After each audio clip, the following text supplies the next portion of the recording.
Peace, everyone. Yeah, man. Thought I'd share this one with you. This will probably resonate with people who have loved ones who are quite old, who have dementia.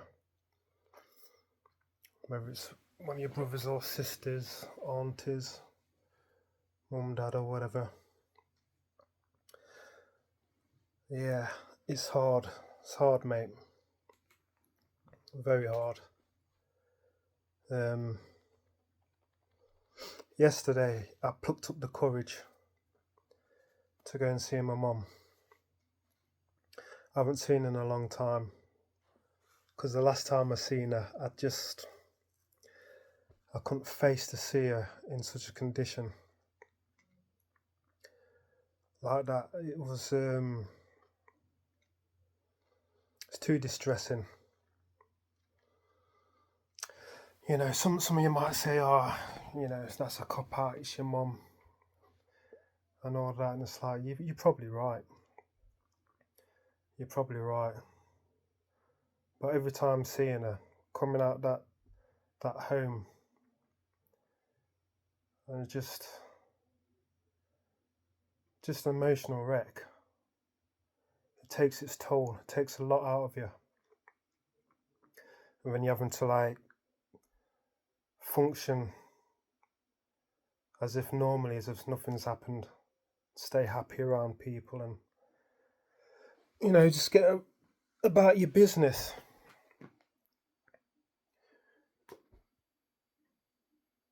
Which you should do, really, because we're men and all of that. We should rise above emotions. I get it. It's easier said than done sometimes, especially in this situation. Because in my situation,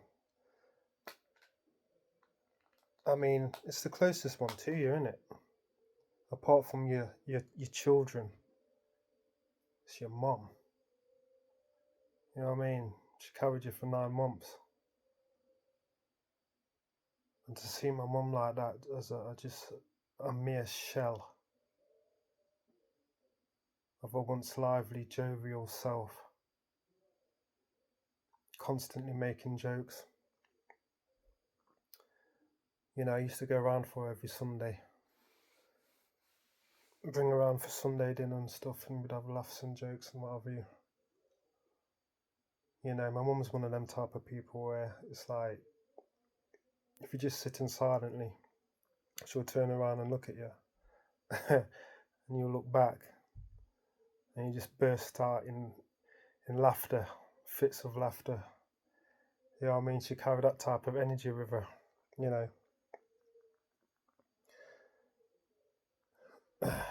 She had love for everybody, my mum. Didn't have a bad word to say about no one. You know what I mean? Such a lovely, caring woman, my mum. You see what I mean? You see how I'm talking? Talking defeated, like she's gone already. She hasn't actually gone.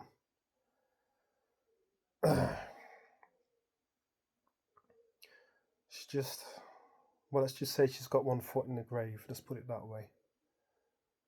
But, it's been a case of me just bracing myself for the inevitable, which is, it's heart-wrenching. You know what I mean? This is all depressing, isn't it? I don't know, I'm not sure whether I'm going to post this or not. I don't know. We'll see. I'll have to think about it after I finish this video. I don't like putting people on a downer, you know what I mean? It's not me. But if I do decide to put this one out, if any one of you is going through this yourselves, then if you can get something from it, some empathy, if that can help in any way, then it's done its job then. But yeah, it's one thing you suffering, but a loved one suffering is a completely different kettle of fish, isn't it? So yeah, I mean, it's been a while since I've seen her, and I discussed it with my brother the last time I seen him. I just told him I was struggling, mate. You know what I mean? It's gonna take every ounce of my strength to go and see her because I know I know what I'm gonna be like when I see her. So yeah, I eventually went to see her yesterday, and the nurse let me in, like, and she said basically brace yourself because you know she weren't well last time you seen her, but you know she's deteriorated a hell of a lot. Told told me the details and what have you, because she's in her own room now because she's bedridden. So I went in there, mate, and like the minute I went in there, it's like, boy, you know what I mean? Because it's one of them ones, isn't it? When you're around your parents, you turn into that little child again. It's automatic. You can't help it. All your armor falls off. All your adult armor falls off. You're that vulnerable child again. Around your parents, like it doesn't matter how old you are. I could be 200 years old. I'll still be that little child around my mum. You know what I mean? Your parents are like your superheroes, aren't they? It doesn't change. It doesn't change. Yeah, me and my mum used to go through some crap with all the racism that I used to get as a child. She was like my guardian angel. She was having to like cuss people out and fight people, constantly battle people with the prejudices and the racism. You know what I mean? How can you be racist to a little child, man? A little baby. Yeah, I remember those days. They weren't nice. I mean, my mum's a white woman. She's Scottish, Glaswegian. So after a bit of prodding, you know what happened next? Yeah, my mum wasn't having none of it. She wasn't having none of it, mate. You know what I mean? Just one time, I'll never forget it. I still remember I was in a pushchair. It wasn't like a baby where you have to pick me up and all that. I was like, it must have been about, I don't know, probably about 3, something like that. You know, when we went on like long journeys, my mum put me in a pushchair, like two or 3, something like that. This bloke spat on me. He spat on me. I didn't know what was what was going on. It's like I didn't know the seriousness of the situation. Do you get what I mean? Because all adults around me and my experience as a child, I suppose with most children, it's like adults are happy around you, and it's like, oh, you're right, little kid, and all the rest of it. And it's like I remember I always used to see like solemn faces, which threw me out a bit. I didn't understand. Obviously the racism and what have you. It's just one, yeah, he spat in my face. And it's like doing that with my eyes, like wipe my face. I didn't know what was going on. I didn't know, to tell you the truth, I didn't know if it was some sort of greeting or what. I didn't, I couldn't comprehend the situation. I was too young. All I remember was my mum lost it. And then, I got an inkling that something was wrong. Shouting, swearing, throwing stuff at the bloke, And then my mum like coming back to the pushchair, pushed me, and she was in tears, and yeah, it's a vague memory, but it's one of them ones. It was highly charged emotion because you pick up from your parents, don't you? Especially your mum. The emotion that she expressed. Yeah, some people are. What's wrong with them? On the school bus, the parents from the other children, primary school. I always remember you always used to like snigger to themselves and stuff, talking about my mum because of me. Again, they pushed her too far. Yeah, they didn't enjoy that day. My mum nearly tore them apart. There's about 3 or 4 of them. My mum was like, "Look, man, I get off this bus, I'm taking you all out." You know what I mean? I've been enduring this for weeks. You know what I mean? I've had enough. Yeah, they didn't want to get off the bus. The crap that we had to go through. You know what I mean? It's like all the stress, all the hardship my mum had to go through all through our life. I mean, obviously, I'm not saying I've had the hardest life on the planet. Everyone's had a hard life. I mean, some people's lives make my life look like, I'm part of the royal family or something. That was born with a silver spoon in my mouth, But yeah, within my little world, yeah. And then to see her go out like that, it's cruel. That's all I was thinking about yesterday. I thought, life is cruel. I'm not going to go on one of them ones where, how can God let this happen and da-da-da-da. No, I'm just looking at it objectively. I'm trying to gain some sort of understanding through life. You know what I mean? Philosophizing to myself. I was holding my mum's hand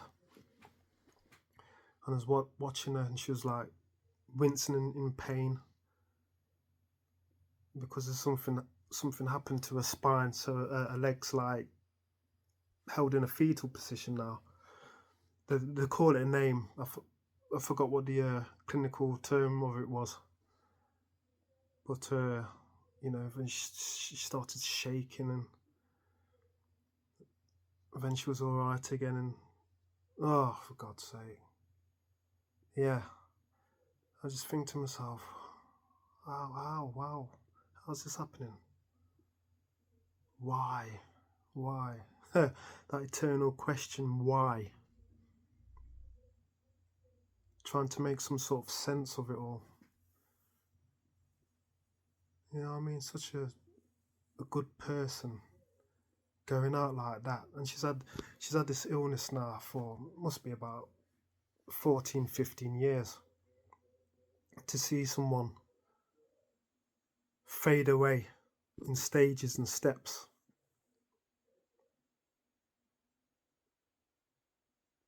One of the biggest fears was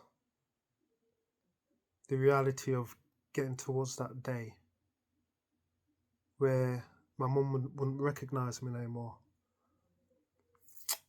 That was a dark shadow. Yeah, your mum not recognising you. I knew that day was going to come eventually. And then it happened one day. I went to see her and she's looking at me. I know my mum. she never wants to like make anyone feel away or put anyone on the spot type thing. And you could see it in her face. She's like, "Oh, you're right, son." Not as if to say, "You're right, son," as in her boy. Just as like a colloquial term. "Oh, you're right, son," or like, "You're right, mate." That's how she talked to any young person or young man. "All right, son." So she goes, "You're right, son." I goes, "Yeah, I'm all right." And you could see in her eyes, she was trying to work out who I was. And I clocked it. And I said to myself, she doesn't know who I am. And you could see she was like playing this game. Because the look in her eyes, it was like as if to say, I should know who this person is. Who's this person again? So she's like playing this like this stalling game until she could like clock onto who I was. And I know my mum inside out. I know what the crack was. So I'm seeing if she can like recollect. So I'm playing the game along with her. But you could see in her eyes, it's like she didn't know. Then eventually she came out with it. She was like, "Who are you?"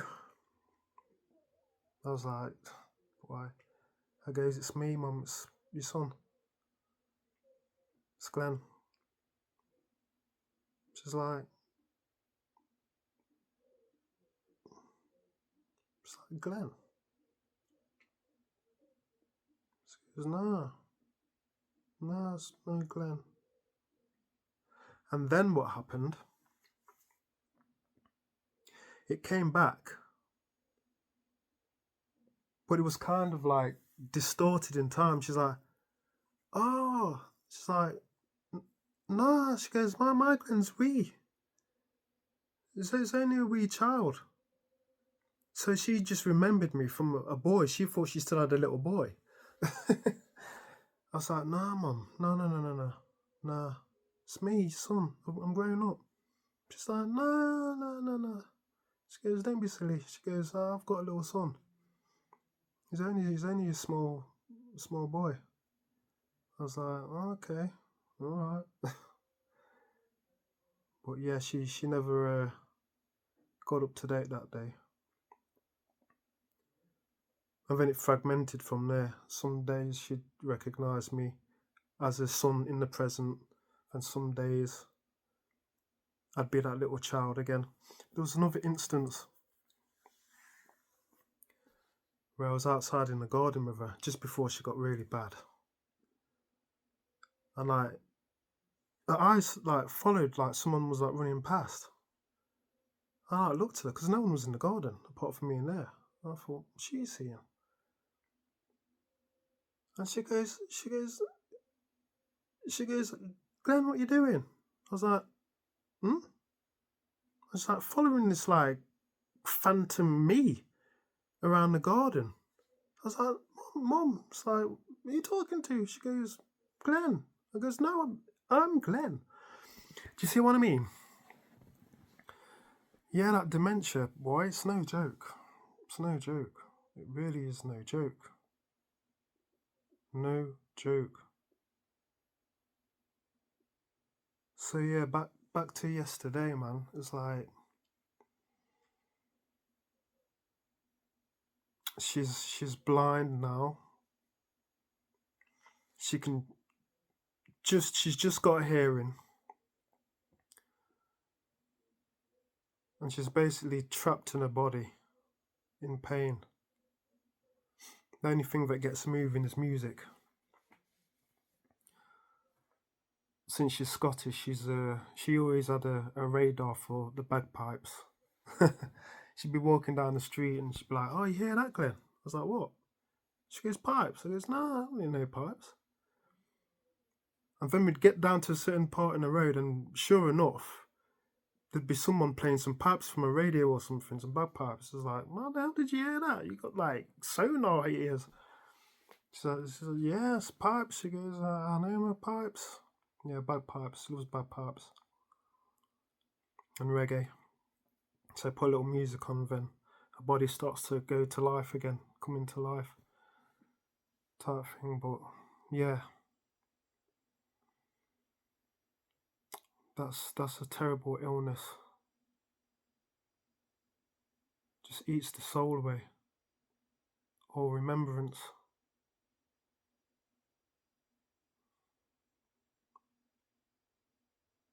They call it the three deaths, don't they? The first death is when you lose your memory. So there's no recollection of anything of you being here within yourself. So to lose your memory is the first death, and then obviously the second death is the physical death, the second death. And then the third death is the loss of the memory from others of you. Once others forget about you, then the death's complete. So it's like you never existed. So she's well into her first death. So that first death happened years ago. All the memory is annihilated. I'm sorry about that, my phone's dossing me about. But yeah. But now, to all you people out there with loved ones with dementia and the other one's Alzheimer's, in it, I don't know what the difference is, to be quite honest. My heart goes out to you, really does. Because I know all of you lot out there suffering. I know how hard it is through actual experience. You hear about people and the grandparents and the older family members suffering from dementia. They can't remember nothing, blah blah blah. But you never think it's going to happen to you, do you? Or your loved ones. You know what I mean? It's not nice. It is not nice whatsoever. Yeah. So yeah, I mean, sorry guys, I didn't want to put anyone on a downer, but you know,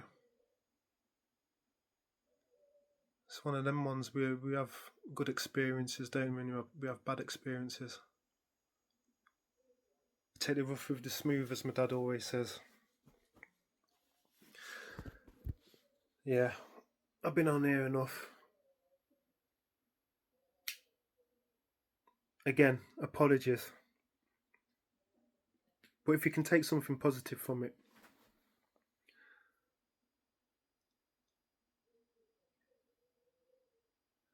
keep on going to see them. Don't be like me and punk out and take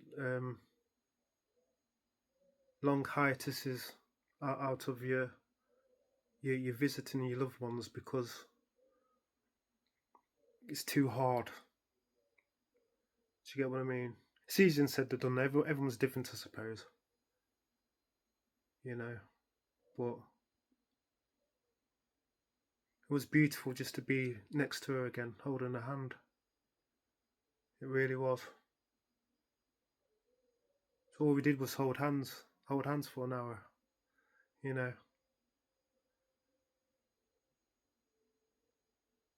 It's just a shame that we couldn't speak to each other like we used to. That's heart-wrenching. I don't know whether she knew I was there or not. I don't know what's going on inside.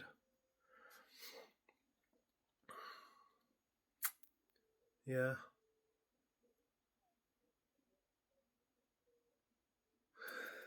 But yeah. Alright. I'm gone. The next video will be happy. It'll be happy. Life. Yeah, life. The enigma of life.